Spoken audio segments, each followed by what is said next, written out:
A gente escuta muito falar em alteração em comportamento alimentar. Mas, afinal de contas, o que danado é essas alterações, né? Então, gente, quando eu penso em alimentação, eu não tô falando exatamente do que o meu filho come ou deixa de comer, mas exatamente como ele lida com o contexto alimentar, como ele se comporta mediante ao estímulo alimentar. Não só o estímulo alimentar de ver o alimento, estar diante do alimento, mas, por exemplo, do dia à mesa, como é que ele se porta quando a mãe e o pai chamam para ir comer. Muitas vezes a criança apresenta uma série de resistências. Essas alterações do comportamento alimentares, né? Não é só a recusa ou a compulsão acerca do alimento. É tudo isso que antecede, né? O deglutir, né? O levar à boca, o mastigar, o engolir. A alteração no comportamento alimentar não é só o padrão alimentar limitado, né? Se a gente for pensar assim, não é só aquela criança que come muito e come mal, ou a criança que come pouco e que come mal, a criança que tem carências nutricionais, não. É tudo o que antecede ao contexto alimentar e também o que sucede, né? Por exemplo, muitas vezes a criança come algo e não se sente bem, fica irritada depois, fica estressada.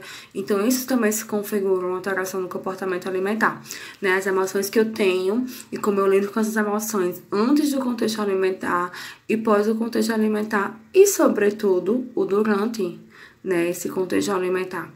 E a gente precisa principalmente observar. Eu preciso que vocês observem o que a criança tá comendo, né, desde o início do desafio até agora, que mudanças teve na alimentação da criança, não só na alimentação da criança, não só nesse padrão alimentar, mas sobretudo no comportamento dela. Como é que ela tá? Teve alguma mudança no comportamento? Se seu filho não teve mudança nenhuma, por favor, entre em contato comigo com urgência. Não espere para depois.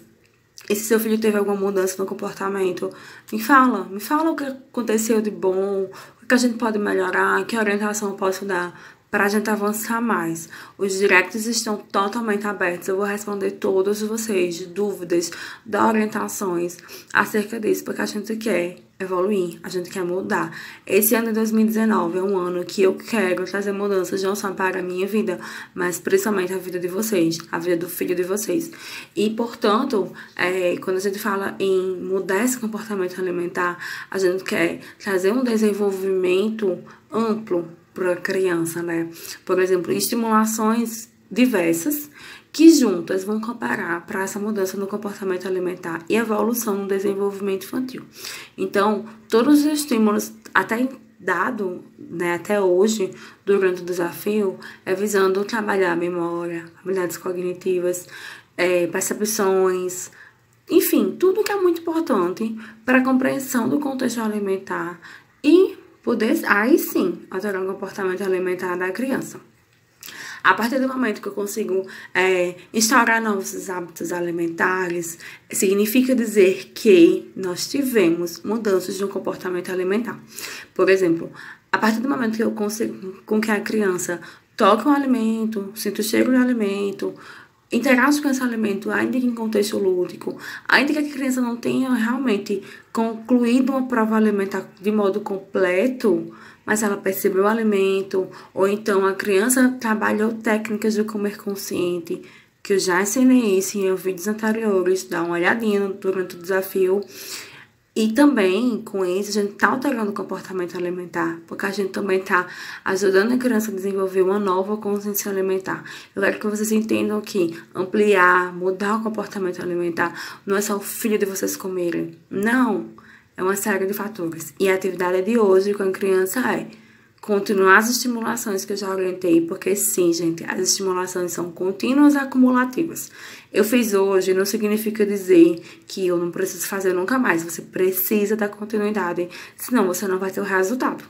Eu estou ensinando a vocês a receita mágica de como realmente ter resultado. Mas o resultado só vem mediante a constância, continuidade. Os pais e as mães precisam ter uma rotina de estimulação diária com os filhos. Pelo menos 20 minutos por dia, gente. Aí sim, essa constância é responsável para mudar o comportamento, não só alimentar da criança, mas o comportamento geral da criança e promover uma evolução no desenvolvimento infantil dela, certo? A atividade de hoje é: quero que vocês anotem no papel como está o padrão alimentar da criança, o que é que seu filho tem comido, que evoluções teve, que dificuldades ainda temos, e eu quero que você também anote no papel como está o comportamento da criança. Tá indo à mesa, não tá indo à mesa, como é que ela tá interagindo quando vai no supermercado, como é que ela tá interagindo quando a gente pede para ela ter mais atenção ao alimentar, né? Aquelas práticas que eu já ensinei anteriormente, de perceber o alimento, de contar antes de engolir, de sentir o cheiro, o sabor, a textura, a temperatura do alimento, se faz barulho quando mastiga. Eu quero que você simplesmente relatem em papel, né, ou em aplicativo, tudo isso e analise as evoluções que tivemos e o que a gente precisa melhorar. E enquanto que a gente precisa melhorar, por favor, entre em contato comigo e me relata. Você pode relatar aqui nos comentários ou então via direct, se você achar melhor, que eu vou estar orientando vocês de modo contínuo e sempre que possível. Por favor, mantenha a continuidade dos estímulos se vocês realmente querem uma mudança positiva no comportamento alimentar do filho de vocês, certo?